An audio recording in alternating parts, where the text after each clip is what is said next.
बघा 15 ऑगस्टला आपण काय करतो, भाषण देतो. या भाषणाची तयारी आपण 8 दिवस झालं करतो.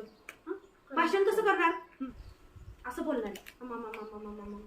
ओके, असं बोलायचं नाही. उदाहरणार्थ 1 2 3 4 5 6 7 हलवले हात. मी हात काय केले, हलवले. अरे हलवा ना, ते हलतात, मान हलते आपली.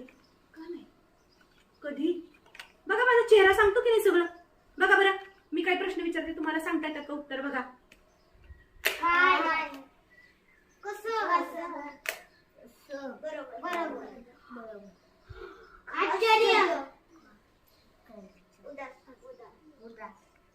आनंदी. नक्की करायचं. नक्की करायचं. हे भाषणात बोलायचंय.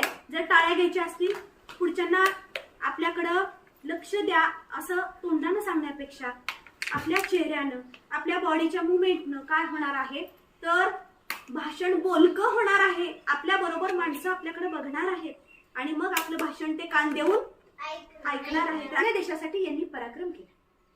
आपण आता नागरिक म्हणून असं वागायचंय. का नाही वागणार. तुम्ही स्वच्छता ठेवा. मी काय करतेय, संदेश देतेय, मी बोलतेय, मी माझ्या बॉडी मधून हे भाषण व्यक्त करतेय. तर बॉडी, चेहरा, आपलं पूर्ण शरीर हे बोललं पाहिजे भाषणातून. तेव्हा आपलं भाषण प्रभावी होणार आहे. सगळ्यांनी भाषणामध्ये आपला जीव ओतायचा आणि त्याचबरोबर शरीर पण ओतायचं. शरीर हलवायचं, मान हलते. का नाही, हो बरोबर बोलला. तुम्ही याल का, तुम्ही असे नागरिक घडाल का. हलवा हात आपले, बरोबर आहे की नाही. हात हलवायचे, मान हलवायचा, चेहरा बोलका ठेवायचा. मग आपलं भाषण 1 नंबर होणार आहे. असंच भाषण करणार का.